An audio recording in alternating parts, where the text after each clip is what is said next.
Bonjour Benjamin, Bonjour Charlène, comment vas-tu? très bien, merci de me recevoir, c'est un honneur pour moi d'être là. Bah, avec plaisir. Euh, donc là, tu as sorti le premier tome, L'Arche des Cévennes, qui est publié chez Libri Nova en auto-édition. Avant de parler du livre, est-ce que tu peux te présenter en quelques mots pour celles et ceux qui ne te connaissent pas encore? Avec plaisir, donc je m'appelle Benjamin Mainviel, je suis auteur, écrivain. Mon premier roman, donc c'est L'Arche des Cévennes, effectivement, est disponible dans toutes les librairies et sur les internets, comme on dit. Ce qui peut-être ce qui me caractérise un petit peu dans mon parcours, c'est une forme de dualité qu'on va peut-être d'ailleurs un petit peu retrouver dans le roman. Je goûte énormément, évidemment, la littérature, hein, les belles plumes, la rhétorique, c'est quelque chose qui m'anime énormément. Et en même temps, j'ai un goût des mathématiques, des chiffres. J'ai pas mal ce goût des choses-là, de la complexité scientifique en tout cas. Et mon parcours, c'est un petit peu ça, puisque j'ai fait finalement, si je fais un petit peu l'historique de ma propre vie, quoi, j'ai fait des études de droit, donc qui est plutôt sur voilà, quelque chose de littéraire, et en même temps des études aussi de finance. Donc on peut se dire rien à voir, mais cette dualité me permet d'avoir une sorte d'équilibre. Et ma vie a été faite de ça. Je travaille aussi, presque une sorte de schizophrénie, quoi. C'est-à-dire que j'ai travaillé aussi dans des domaines qui sont comme ça du droit, de la pure littérature, mais aussi dans des domaines financiers. Euh, donc voilà, c'est un petit peu ça au niveau de mon parcours. Mais peut-être ce qui me caractérise le plus aujourd'hui, je crois, c'est que je sais pourquoi je suis là, c'est pour écrire et voilà, faire écrire des romans, écrire. Au début, c'était des fragments, c'était des choses qui n'étaient pas forcément publiables. Aujourd'hui, c'est des choses qui sont publiables, mais je suis né pour ça, je suis sur cette planète pour ça, et c'est peut-être ça aujourd'hui qui me caractérise le plus, parce que c'est ce qui m'anime vraiment aujourd'hui, quoi. D'ailleurs, c'est très bien. Et qu'est-ce qui t'a donné envie d'écrire une dystopie et pourquoi avoir choisi ce format pour ta première publication? C'est une bonne question. Euh, je dirais que si peut-être si j'élargis, même si je vais au-delà de la dystopie, je dis la science-fiction. Ce qui m'a amené vers ça, c'est que je trouve que la science-fiction permet de pousser les curseurs de l'humanité au maximum. C'est-à-dire vraiment, on peut se dire que l'homme de demain, c'est peut-être une quintessence, une espèce d'élixir de l'homme d'aujourd'hui, quoi. Et ça, c'est ce qui m'a amené vers ce style-là. Sans forcément qu'il y ait de jugement à porter, mais on pousse les curseurs, que ce soit dans le bien, dans le mal. On a quelque chose, on tire tous les sucs de l'humanité, presque si je veux avoir une métaphore un peu culinaire. Je regarde Top Chef en ce moment, hein, donc c'est pour ça, mais on Moi a aussi. cette espèce voilà, on a un jus très concentré. Alors c'est âpre, hein, parfois, c'est presque acide, ça peut être un peu brutal, et dans l'autre sens, ça peut être très beau, mais ça permet ça. Et puis, il y a D'accord. quelque chose que je trouve dans la science-fiction qui est très intéressant, c'est que souvent, c'est un peu à la frontière avec la philosophie. Par exemple, moi, pour ma génération, une œuvre majeure de science-fiction, c'est Matrix. Et en fait, Matrix, c'est du cogito ergo sum, hein, c'est René Descartes. C'est vraiment qu'est-ce que le réel, je pense, donc je suis. Donc, on a ça dans la science-fiction. La science-fiction permet ça.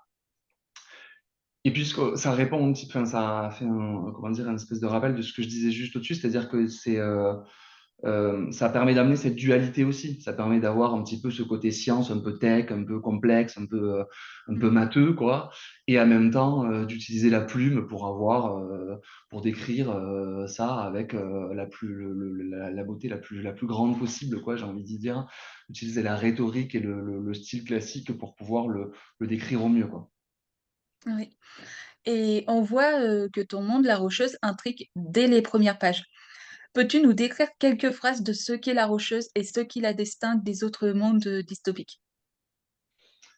Ouais, alors donc la Rocheuse, c'est donc le monde dans lequel, dans ce roman, dans l'Arche des Cévennes, on évolue.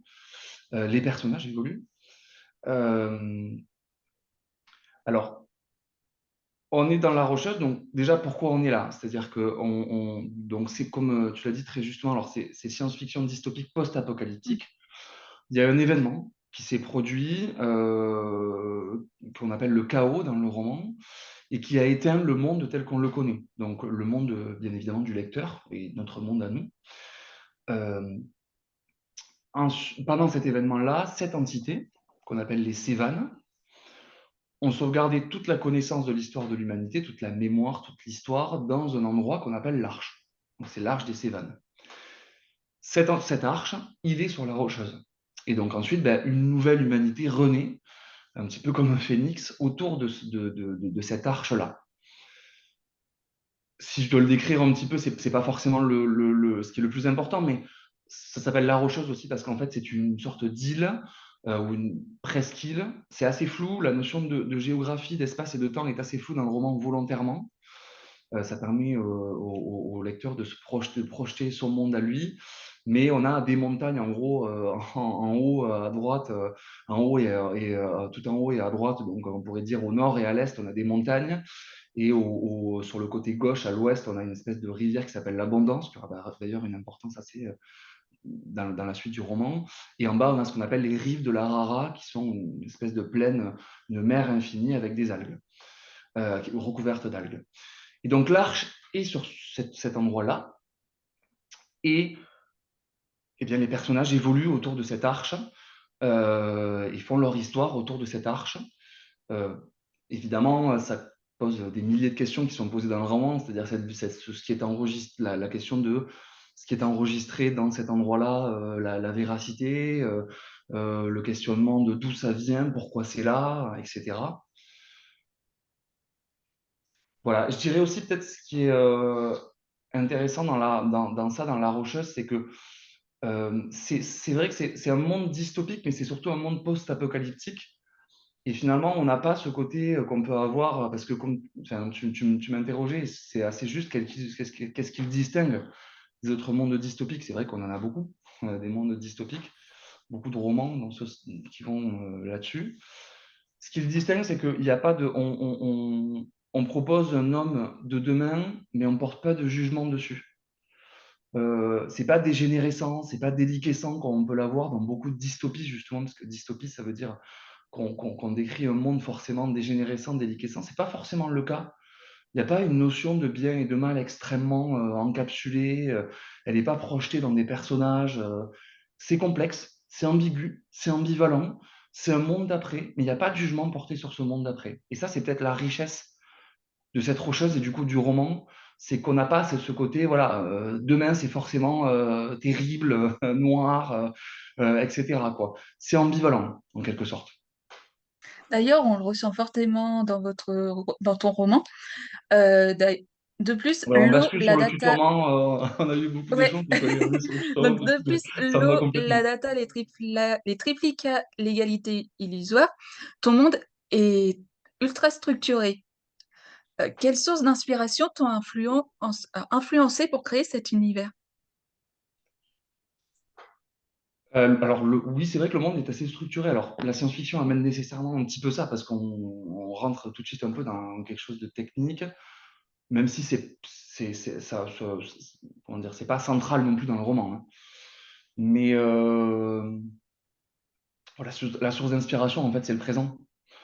C'est le présent, c'est-à-dire que ça va être un docu, ça va être un échange avec quelqu'un, ça va être peut-être un podcast ou je sais pas, quelque chose que j'ai lu.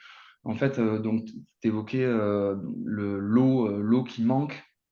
L'eau manque déjà, je pense. Il y a quasiment 40% de la planète sur laquelle il manque de l'eau. Donc, il y a des problèmes d'eau. Nous, on s'en rend peut-être pas compte dans nos pays occidentaux, mais c'est déjà le cas. La data, c'est-à-dire notre histoire, notre mémoire, notre conscience un petit peu collective, elle est déjà encryptée dans des data centers privés, c'est déjà le cas. Et l'égalité illusoire, c'est ça, tu parlais de l'égalité illusoire, Ouais. ben, pareil, je pense que le caractère illusoire de l'égalité illusoire, elle inonde déjà nos débats de société, on se pose déjà beaucoup de questions là-dessus. Donc en fait, c'est la meilleure des sources, malheureusement ou heureusement, je ne sais pas, mais c'est le présent en fait. Et moi, j'ai beaucoup, sur ce roman, c'est presque juste des éléments du présent que j'ai un peu, comme on le disait tout à l'heure, réduit. Je reprends encore il faut que j'arrête de regarder Top Chef, mais je reprends encore la métaphore culinaire que j'ai réduit, j'en ai tiré la quintessence, mais c'est du présent voilà, que j'ai exagéré presque. D'accord. On sent aussi une critique des sociétés de contrôle, voire de surveillance. Ce monde futuriste part-il aussi d'une autre? Ce monde futuriste parle-t-il aussi d'une autre? Oui, c'est l'intérêt de la science-fiction. C'est Mm. vraiment l'intérêt de la science-fiction. C'est un miroir, en fait. C'est un miroir de notre société. On place le miroir du contemporain. On regarde ce contemporain dans le miroir. Et ce que je trouve intéressant, c'est que, en fait, en regardant simplement un reflet de notre contemporain, on peut plus facilement le questionner. C'est-à-dire que là, enfin, nous, le présent, on le consomme à une telle vitesse qu'on a du mal à le regarder avec un petit peu de recul. Lorsqu'on a cette espèce de reflet, c'est-à-dire qu'on est juste dans une espèce de constatation d'un reflet, c'est beaucoup plus facile de juger ce reflet et de le questionner. Et ça, ben, c'est ce que ça permet, quoi. Ça permet d'aller à fond là-dedans et d'aller à fond dans ce questionnement, quoi. Donc, ouais, c'est ça, c'est ce côté miroir, c'est ce côté reflet que j'ai voulu un petit peu présenter, quoi. D'accord. Au cœur de cette société dystopique, on découvre Nalbandian. Parle-nous de lui. Qui est-il au début? Comment évolue-t-il face à la disparition d'Opsy? Qui est-il au début et pardon, comment est-il face à la disparition Et d'Opsy, c'est comment ça? évolue-t-il face à la disparition d'Opsy? Oui, oui, c'est vrai. Alors, donc, il faut replacer, c'est-à-dire qu'on on entre dans le roman par Nalbandian, euh, qui est donc un personnage central, euh, et qui, en fait, lui, il a perdu Opsy, qui est un petit peu, ben, même pas complètement un petit peu, c'est l'amour de sa vie. Il va aller chercher cet amour de sa vie. Enfin, l'aventure de son roman, c'est un petit peu ça. Ce que je trouve intéressant avec ce personnage, qui est même très intéressant avec ce personnage, c'est plusieurs choses. D'abord, lorsqu'on le découvre, c'est un ouvrier modèle. Mm. Il est attachant. Ce qui le rend attachant, c'est qu'il est très loyal. Comment dire, voilà, c'est ça. C'est quelqu'un de modèle, c'est quelqu'un d'hyper incarné dans une société comme ça, assez hygiéniste, sécuritaire. Donc, il rentre dans ce moule-là, quoi. On a l'impression qu'il ne se pose pas tant de questions sur le monde dans lequel il est. Il n'a pas d'aspérité au début, c'est-à-dire qu'on entre dans le monde de la rocheuse à travers lui, dans un premier temps, sans aspérité. Et puis petit à petit, on va les découvrir, ces aspérités, et on va se rendre compte que elles sont la dégénérescence de ce qu'on a découvert, c'est-à-dire sa loyauté peut l'amener, je ne veux pas spoiler évidemment, mais sa loyauté peut l'amener très loin. Son côté justement très dans les cadres peut l'amener très loin, peut-être même trop loin. Donc, c'est ça qui est intéressant avec lui, il est très attachant. Et puis il y a ce côté aussi, euh, en fait, on va évoluer avec lui, mais comme je le disais, il y a quelque chose de très latent, il y a plein de choses qu'on ne voit pas en lui. Et ça permet, c'est un petit peu ce que je disais tout à l'heure, ça permet au lecteur de projeter ce qu'il veut du personnage, ce qu'il entend du personnage, de projeter sa vision du personnage. Et c'est évidemment la plus belle vision parce que c'est celle du lecteur, donc c'est ses valeurs, c'est ses peurs, voilà, c'est lui, quoi, c'est ce qu'il veut projeter dans ce personnage. Alors évidemment, il peut y avoir des moments où ça percute ce que le roman finalement fait du personnage, mais c'est ce que j'aime, quoi. Tant mieux, moi j'aime dans la littérature ces personnages où on nous en décrit pas énormément, on le crée, on le dessine, on l'esquisse un petit peu comme on veut, et c'est tout, c'est ce qui compte, voilà, c'est le personnage du lecteur, quoi. Et ça, Nalbandian le permet beaucoup. Donc c'est ça que j'aime beaucoup dans ce personnage. Et c'est ce qu'on aime beaucoup. L'autre figure marquante, c'est Opsy. Elle semble incarner la révolte silencieuse. Pourquoi avoir choisi une héroïne aussi mystérieuse?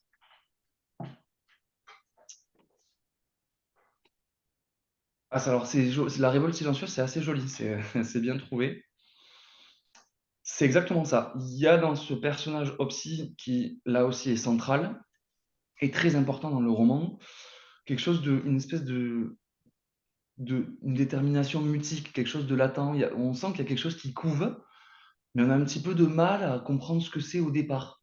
Il y a quelque chose de profond. Euh, on est dans une espèce d'aventure avec elle. Elle fait des choses.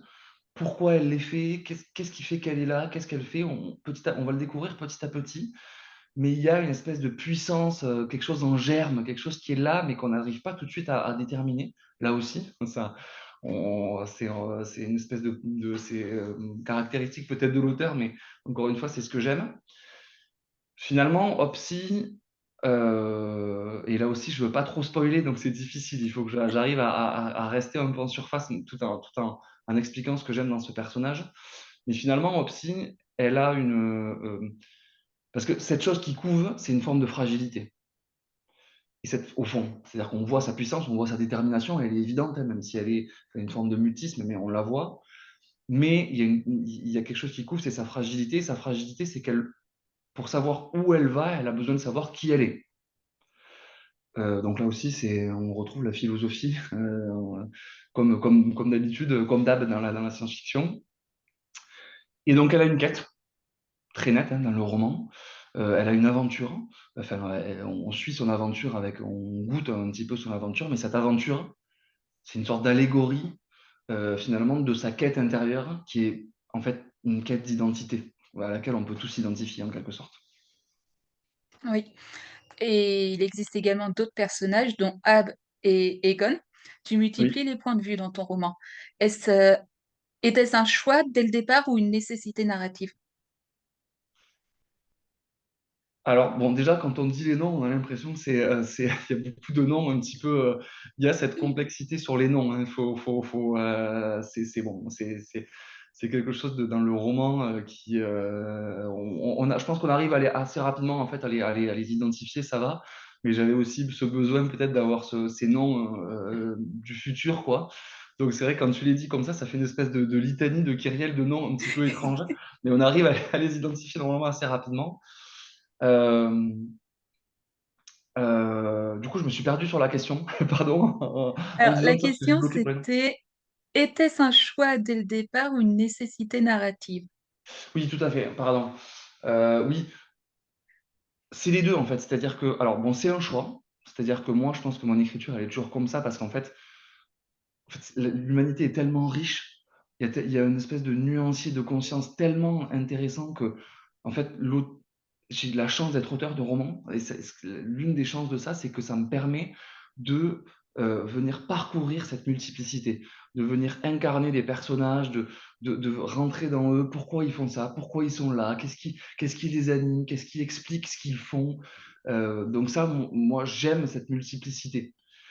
Mais il faut que ça ait un intérêt en fait. Sinon, sinon ça ajoute une forme de complexité, euh, comment dire, qui n'a pas de sens et qui pollue le lecteur. Et là, c'est les deux. C'est-à-dire qu'on a ce nuancier, mais chaque personnage a un rôle. Leur destin s'entremêle. Je pense que tu as pu le voir Oui, en lisant. Ils ont tous un intérêt. Ils permettent tous de comprendre un peu plus non seulement l'histoire, mais aussi le monde, puisqu'il est un peu complexe malgré tout. La Rocheuse, même s'il est appréhendable, hein, c'est un peu comme si, aussi sur le monde, en fait, ils avaient comme si des lumières sortaient de leurs yeux et que chacun éclaire un petit peu ce monde, et ça permet d'avoir des angles de vue un petit peu différents sur ce monde, parce qu'ils l'appréhendent différemment. Donc, c'est un kiff, si je peux dire ça, c'est un kiff d'amener ce nuancier de conscience, mais ça sert aussi le récit et ça sert aussi l'histoire, quoi. oui. Et là, on va en venir à l'Arche. Donc, Oui. l'Arche soulève des questions passionnantes, notamment autour de la mémoire. Elle conserve les souvenirs de chacun, mais elle devient un outil de contrôle. Pourquoi avoir placé la mémoire au cœur de ton récit? En tout cas, on sent, Charlène, que tu connais le roman.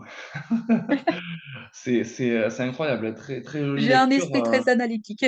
Ouais, oui, mais assez juste, effectivement. La mémoire est au centre du roman, c'est vrai. Alors, effectivement, c'est visible dans le roman, mais même les personnages et tout, la révolte silencieuse d'Opsy est très juste. Bravo, c'est une belle compréhension du roman. Merci. La mémoire est au cœur du roman. Pourquoi? Déjà, je suis assez. Comment dire? Je suis hyper. Je m'interroge beaucoup sur le lien entre la mémoire et le libre arbitre. C'est-à-dire en quoi notre histoire qu'elle soit d'ailleurs individuelle ou collective, c'est-à-dire l'environnement dans lequel on vit autant que notre histoire personnelle, qui est une forme d'environnement aussi d'ailleurs. Mais cette mémoire, ces souvenirs, etc., en quoi ils influencent notre libre arbitre, en quoi ils influencent nos choix au quotidien. D'ailleurs, ça, on le retrouve beaucoup aussi dans le roman, parce que les personnages se posent cette question-là. Euh, Ça, c'est hyper intéressant pour moi. Donc ça, c'est le premier accès, le premier endroit dans lequel je suis rentré et pourquoi j'ai adressé la mémoire dans mon roman. Pardon. Ensuite, je trouve que il y a quelque chose d'intéressant, c'est que la mémoire, c'est un peu le dernier bastion qu'on sauvegarde et auquel n'a pas accédé la marchandisation de nos consciences. Je pense qu'on est dans des sociétés où nos consciences sont marchandisées de plus en plus. La mémoire, c'est un petit peu ce qui nous reste. D'ailleurs, on sent qu'on lutte hein, beaucoup pour ça. Oui. C'est important pour nous, quoi. La mémoire, les souvenirs, ce qui nous fait, ce qui nous construit, ce qui vient de nos parents, ce qui vient de nos ancêtres, ce qui vient de notre culture, de notre patrimoine. On lutte beaucoup pour ça parce que précisément, on a l'impression que c'est un peu une sorte de dernier bastion. On a l'impression que c'est un peu ce qui nous reste, quoi. Donc, c'est aussi pour ça que je l'ai intégré dans le roman et que j'en ai fait quelque chose de central parce que déjà aujourd'hui, c'est ce qui nous reste, peut-être que demain encore plus. Ouais. Et justement, cette mémoire collective centralisée soulève un dilemme dans ton roman. Penses-tu que la mémoire collective peut être dangereuse si elle est centralisée? Bon, c'est déjà le cas. Je pense Ouais. même que c'est déjà le cas. En fait, une mémoire collective, là où donc c'est déjà le cas, c'est-à-dire que par exemple, toi comme moi, comme même beaucoup d'hommes sur la planète, alors peut-être un peu plus dans les pays occidentaux, mais quand même globalement beaucoup d'hommes sur la planète, aujourd'hui, si on a une question, on va aller la poser à Google, peut-être même Mm. déjà à ChatGPT et peut-être demain à des Ouais, AI un même petit peu maintenant, plus l'IA. organisés, quoi. Tu vois, exactement. Donc, et vraiment, ça va aller derrière à la réponse. Enfin, déjà, la réponse de Google était géniale, mais c'était pas ouf parce que maintenant, il faut rentrer dans des sites qui nous expliquent maintenant, avec des AI plus globalisés, il va nous apporter une réponse et même une coloration de cette réponse. Donc, ça ira encore plus loin. Donc, on a déjà très clairement une forme de mémoire collective. C'est ça la mémoire collective, c'est ces trucs numériques-là, quoi. Et donc, ça pose mais énormément de questions, ça c'est clair, qui sont beaucoup posées dans le roman, mais encore une fois, c'est un petit peu pareil, c'est ce que je disais, c'est-à-dire qu'elles sont posées, mais c'est au lecteur de trouver ses réponses. Mais ça pose évidemment, alors il faudrait des heures, donc je ne veux pas saouler ceux qui regarderont cette interview, mais ça pose évidemment la question de la vérité universelle, c'est-à-dire, alors pas nécessairement scientifique, hein, encore que la science nécessite de l'empirisme, donc forcément, il ne faut pas qu'il y ait de vérité universelle non plus, mais j'entends une forme de pensée hégémonique, une forme de pensée universelle qui écrase, qui dilue les différences, qui entrave les singularités. D'ailleurs, pareil, les personnages, le livre recoupe beaucoup ça, amène beaucoup ça. Les personnages se posent beaucoup la question de la singularité. On se la pose aujourd'hui, les personnages se la posent aussi. Ça pose tellement de questions. Je ne voudrais pas partir dans plein de choses, mais ça pose la dilution de la différence, l'entrave des singularités, ça pose la question aussi de qu'est-ce qui se passe si cette vérité universelle, cette conscience collective, on en fait, on l'utilise pour des considérations particulières ou individuelles, on la détourne quoi, pour des objectifs, pour des dessins particuliers. C'est multiple, quoi. Le roman en aborde certaines, évidemment, ça ne noie pas le lecteur, hein, parce que ça ne serait pas le but, mais Mm. ça pose peut-être quelques petits ancrages comme ça, où on peut se poser la question, effectivement, de cette mémoire collective, conscience collective, peu importe comment on l'appelle, quoi. Donc, voilà. Je m'arrête là Derrière pour l'intrigue, pas noyer, vas-y. pour pas amener tellement de questions là-dessus. Il y en a presque trop, quoi. Ah oui. Derrière l'intrigue, il y a une critique très fine de notre société, dont la notion d'égalité qui est omniprésente, mais on sent qu'elle est factice. Ouais, Est-ce une critique de nos modèles sociétaux actuels ou pas? ouais c'est vrai, c'est clair. Je bois un petit coup d'eau quand même. C'est vrai, c'est clair. Ouais, alors, pareil, la notion d'égalité, ce qui est un peu intéressant là aussi avec la notion d'égalité, est pareil, qui est un petit peu abordé dans le roman. On a l'impression qu'il y a beaucoup de choses dans le roman, même. C'est vrai, Oui, oui, oui, il y a beaucoup de comme on le choses. disait, c'est une quintessence, c'est une espèce j'ai une écriture en plus assez brutale, je crois, assez, enfin brutale dans le bon sens du terme, c'est-à-dire assez sèche, Brutal dans quoi. le sens direct, on va directement à l'essentiel. C'est ça, exactement. D'ailleurs, les avis qui sont Et c'est assez un point élogieux. positif. Ouais, merci, merci beaucoup. Et c'est vrai que les avis qui sont assez élogieux, et j'en profite pour remercier tous les gens qui prennent le temps de mettre des avis, des critiques pour mon roman. C'est hyper important, évidemment, ça fait beaucoup de bien. Parle beaucoup aussi de ce côté, de cette écriture à la fois sèche, mais dans le bon sens, c'est-à-dire que ça vient aborder beaucoup de thèmes sans non plus les décrire pendant des heures. La notion d'égalité, elle est aussi présente. Elle a aussi sa place, bien sûr. Ce qui est marrant avec la notion d'égalité, c'est que finalement, c'est presque la notion qui emporte le plus de divergence. C'est-à-dire que on peut prendre autant de personnes qu'on veut, personne n'aura la même notion de l'égalité, personne ne pensera à comment on peut engendrer l'égalité dans nos sociétés de la même manière, quoi. Ce qui est sûr, c'est que dans le roman, sur La Rocheuse, il y a une égalité matérielle, qui est peut-être la plus évidente et la plus simple, en fait, hein. Bon, ben voilà, on a les mêmes comme on est dans une société capitaliste, si on a les mêmes biens, les mêmes marchandises, bon, ben on est égaux, quoi. C'est un peu la manière la plus simple de penser. Et on se rend compte qu'en fait, dans les faits, ça n'engendre pas une égalité non plus de fait, quoi. Donc, ben ça, pareil, c'est-à-dire que ça vient amener une nouvelle question. Attention, les lecteurs vont se poser beaucoup de questions, hein, pardon d'avance, mais ça vient amener une nouvelle question, c'est pas forcément le comment de l'égalité, mais c'est le pourquoi. Pourquoi c'est important, pourquoi il faut qu'il y ait une égalité, pourquoi il faut qu'on adresse cette égalité, etc., quoi. Donc, voilà, c'est peut-être ce côté-là de l'égalité qui est plus abordé. Ça, on va un peu plus loin, on va au-delà un petit peu de la surface, plutôt que, encore une fois, le comment, où il y a une divergence totale et là aussi un nuancier absolu.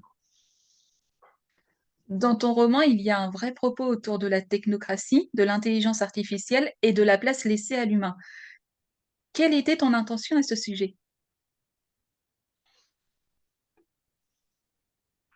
Alors oui, il faut. Alors là, je vais presque essayer de faire une espèce de synthèse presque en une question. Pas facile, mais c'est que, en fait, je pense que il va y avoir un moment où il va se poser une question fondamentale à mesure qu'on intègre tous ces systèmes. C'est jusqu'à quand on est prêt à déléguer du travail, des décisions, des choix, des choses de notre quotidien à des systèmes sans abandonner, sans trop abandonner notre humanité.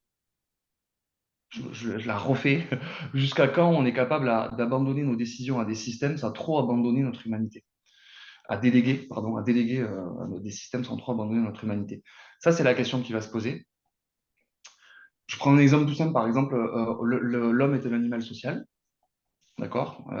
Aristote, Socrate, Platon l'ont suffisamment décrit. Cette espèce de caractère profond qui est le fait qu'on est un animal social, on l'a déjà délégué à des textos, des portables, des réseaux sociaux, tous ces moyens de communication qui sont censés nous faciliter les moyens de communication. Et déjà, on sent bien qu'en déléguant ce caractère-là à ces systèmes, on a un peu abandonné une part de notre humanité. On le sent bien, on s'interroge beaucoup là-dessus. On a abandonné notre humanité. On n'est plus humain, on n'a plus la même humanité sur des réseaux sociaux, sur des textos. C'est pas la Ah, même on est chose, comme c'est pas des la même machines. relation, c'est pas le même animal social.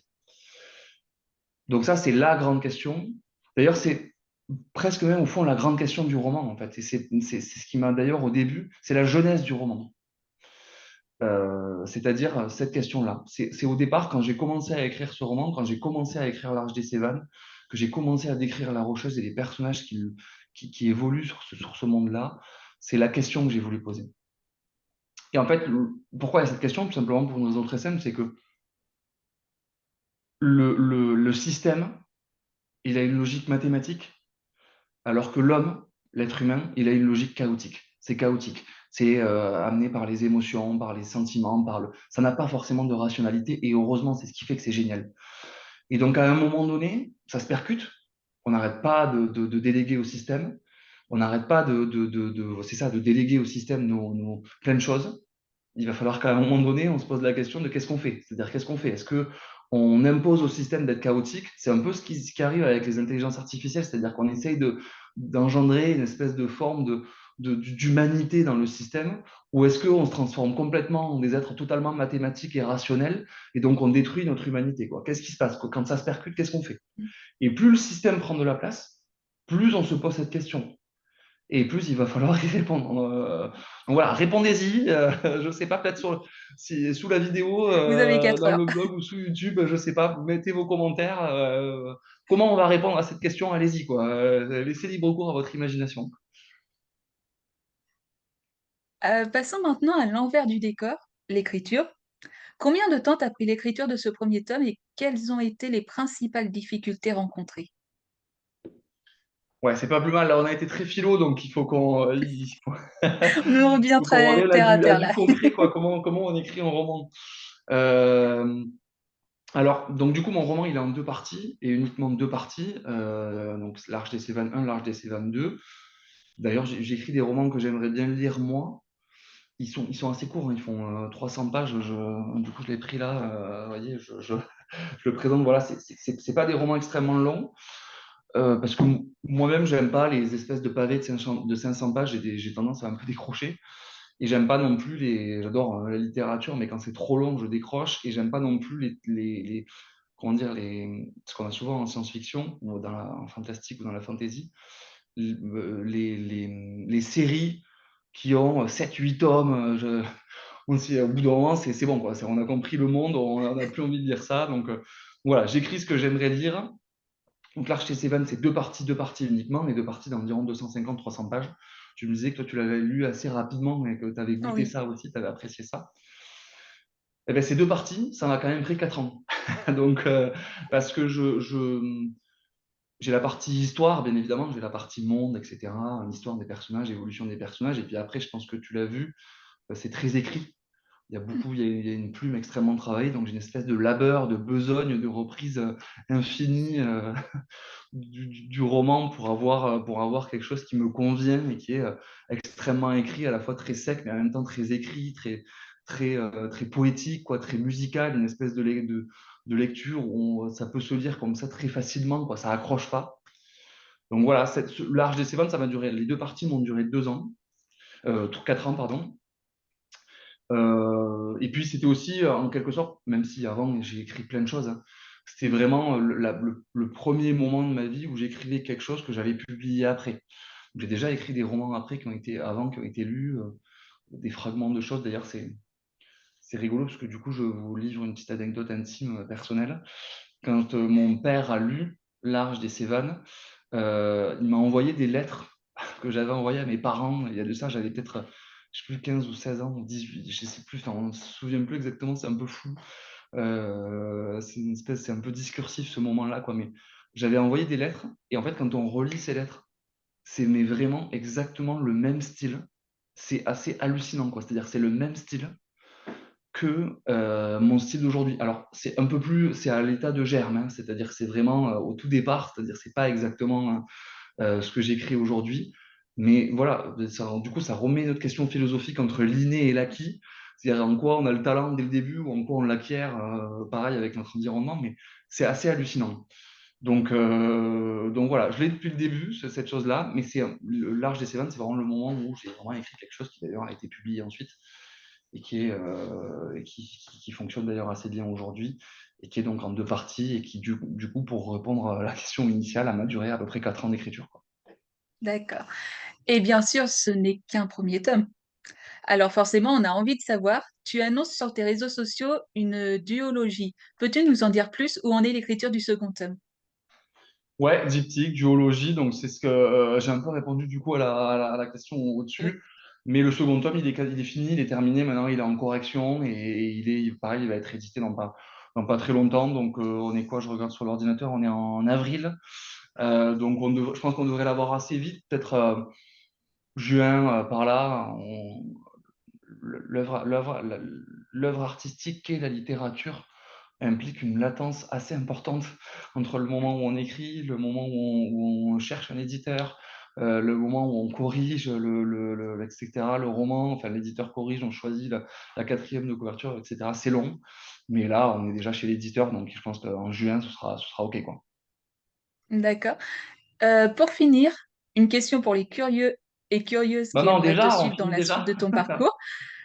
As-tu d'autres projets à venir, toujours dans cet univers ou ailleurs? Bien sûr, comme je l'ai dit au début, C'est ma raison d'être, hein. Je vis pour ça, je mourrai pour ça. Moi, je sais ce que j'ai à faire, je suis là pour ça et je ne fais que répondre à, soit c'est divin, soit ça dépend de quoi on croit, mais moi, je suis là pour répondre à une espèce d'appel. Je sais ce que j'ai à écrire et donc je suis déjà sur quelque chose d'autre. Alors ce ne sera pas de la science-fiction, pour le coup, ça sera complètement, autre chose. Alors là, c'est vraiment, il faut aucun spoil. En plus, quand une œuvre comme ça est vraiment au début, c'est assez difficile d'en parler. Mais en tout cas, je suis déjà dedans. Et oui, il y a une autre œuvre qui est déjà en cours d'écriture et qui sera pas de la science-fiction, qui sera autre chose, complètement autre chose. Voilà, vous verrez à l'avenir. Suivez-moi, suivez-nous avec Charlène sur les réseaux un petit peu partout. Et comme ça, vous pourrez suivre un petit peu la sortie de ce nouveau roman. Et peux-tu rappeler vite fait où ton œuvre est disponible? Ouais, il est disponible normalement dans les librairies. Alors c'est à la commande, hein, c'est-à-dire il faut le demander, mais il sera pas forcément sur les étals, sur comment dire, il sera peut-être à la limite dans une bibliothèque, il sera pas forcément présenté comme ça parce qu'on n'a pas payé les librairies pour l'avoir en présentation directe. Donc la plupart du temps, il faut le demander, mais il y est dans la plupart des librairies. C'est le réseau de distribution, c'est Hachette, donc je ne sais pas exactement lequel, mais allez dans une librairie, vous l'aurez. Si vous le demandez, vous l'aurez normalement. Et puis bien sûr, sur les internets, comme on dit, c'est-à-dire Amazon, Fnac, je ne sais plus, Cultura, Erol, enfin il est partout. Il est partout. De toute façon, tapez mon nom ou tapez L'Arche des Cévennes sur Internet et vous allez le trouver assez facilement. N'hésitez pas aussi, bien sûr, comme on l'a dit tout à l'heure, quand vous l'avez lu et qui vous a plu, à mettre des avis, parce que c'est très important. Ça, d'abord, ça nous fait du bien, évidemment, quand on est en tant qu'auteur, même si c'est pas forcément positif, ça permet aussi de nous remettre en question. Et puis, ça fait un peu remonter les romans dans les classements, puisque du coup, ben, on le retrouve quand c'est beaucoup critiqué, quand il y a beaucoup d'avis, on les retrouve un petit peu dans les classements. Donc, c'est important. C'est important pour nous, auteurs, d'avoir ces retours-là. Bah, merci beaucoup pour cette interview, Benjamin. Ben, merci toi infiniment. J'espère que j'ai pas été trop mauvais.